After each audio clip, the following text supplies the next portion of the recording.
Hello, আসসালামু আলাইকুম। HSC 24 batch নিয়ে মূলত হচ্ছে আজকের এই ভিডিওটা বানানো। তোমরা যারা এইচএসসি 24 ব্যাচ সামনে 2 দিন পরে হচ্ছে পরীক্ষা দিবে, তোমাদেরকে যা করতে হবে আর যেগুলো থেকে বিরত থাকতে হবে, 5টা টপিকস হচ্ছে আমি তোমাদের বলবো। এই 5টা টপিকস ভালোভাবে শুনতে হবে মনোযোগ দিয়ে। প্রথমত হচ্ছে তোমাদের যে ঘুমের ব্যাপারে বলবো।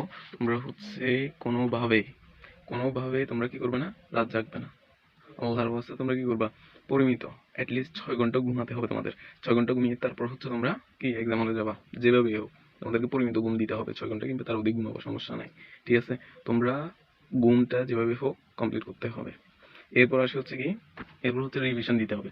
যে সাবজেক্টে পরীক্ষা হোক না কেন, তোমাদের যে সাবজেক্টে থাকুক না কেন, অবশ্যই ইম্পর্টেন্ট যেগুলো আছে সেগুলো তুমি অবশ্যই রিভিশন দিবা। রিভিশন না দিলে, শেষ মুহূর্তে যদি রিভিশন না দাও তাহলে কোনোভাবেই পসিবল না। তোমাকে অবশ্যই রিভিশন দিয়ে যেতে হবে। শেষ টাইমে তুমি যদি রিভিশন না দাও তাহলে কোনোভাবেই এটা তুমি ভালো রেজাল্ট করতে পারো না। এটা 100% গ্যারান্টি। তোমাকে অবশ্যই রিভিশন দিয়ে যেতে হবে। যেগুলো যেগুলো ইম্পর্টেন্ট তুমি আগে দাগাইছিলে কিংবা নোট করছিলা, ওগুলো হচ্ছে অবশ্যই রিভিশন দিয়ে যাবা। পরীক্ষায় যাওয়ার আগে একবার হলেও, অন্তত একবার হলেও তুমি ওগুলা দেখে যাবা, এটাই অনুরোধ। তারপর থার্ডলি যেটা, সেটা হচ্ছে কি, সিকিউ এমসিকিউ। এটা হচ্ছে সিকিউ আর একটা হচ্ছে এমসিকিউ। সিকিউ নিয়ে বলি, সিকিউ কয়টা, সায়েন্স যারা আছে মূলত এটা বলি, সায়েন্সের জন্য হচ্ছে কথা 8টা। 8টা থাকে, 8টা থেকে যে কোনো 5টা প্রশ্নের উত্তর দিতে হবে, ঠিক আছে। তো 5টার জন্য 5টা চ্যাপ্টার থেকে, এখানে অনেকগুলো চ্যাপ্টার আছে, প্রতিটা চ্যাপ্টার থেকে অন্তত একটা করে কোশ্চেন আসে। সো যেগুলো থেকে প্রতি বছর কোশ্চেন আসছে বা যেগুলো তুমি পারো, অন্তত 5টা চ্যাপ্টার পড়ে যাবা। এরকম একটা 5টা চ্যাপ্টার ভালোভাবে পড়বা। এগুলো হচ্ছে কি পড়বা, তোমার এমসিকিউ সিকিউ যাতে কভার হয়ে যায়, এরকম 5টা চ্যাপ্টার সিলেক্ট করবা। তারপর এগুলো ভালোভাবে তুমি পড়বা। আগের একাডেমিকে যত নোট আছে সবগুলো হচ্ছে তোমার রিভিশন দিতে হবে। তারপর হচ্ছে বোর্ড কোশ্চেন কয়েকটা দেখবা, যেগুলো যেগুলো টাইপ আসছে এগুলো দেখবা। আর হচ্ছে কি করে, এমসিকিউ এর জন্য হচ্ছে সব চ্যাপ্টারের, যেহেতু এমসিকিউ সকল চ্যাপ্টার থেকে আসে, তাই কি করবা, এমসিকিউ হচ্ছে সকল চ্যাপ্টারের একটা করে ওয়ান শট ভিডিও দেখবা। আর হচ্ছে এমসিকিউ কয়েকটা সলভ করবা। এমসিকিউ সলভ করে বোর্ড কোশ্চেন দেখে এরপর হচ্ছে এক্সাম হলে বসবা, ঠিক আছে।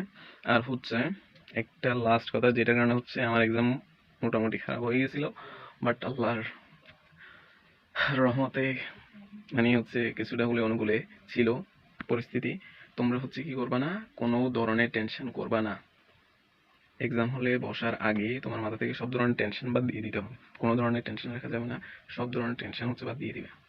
যেমন হচ্ছে কি করব, আল্লাহ কিরকম প্রশ্ন আসবে, আরো কত নানা ধরনের প্রশ্ন আসবে তোমার মাথায়, ঠিক আছে। এগুলো হচ্ছে কোনোভাবেই মাথায় আনা যাবে না। তুমি যখন এক্সাম হলে বসবা,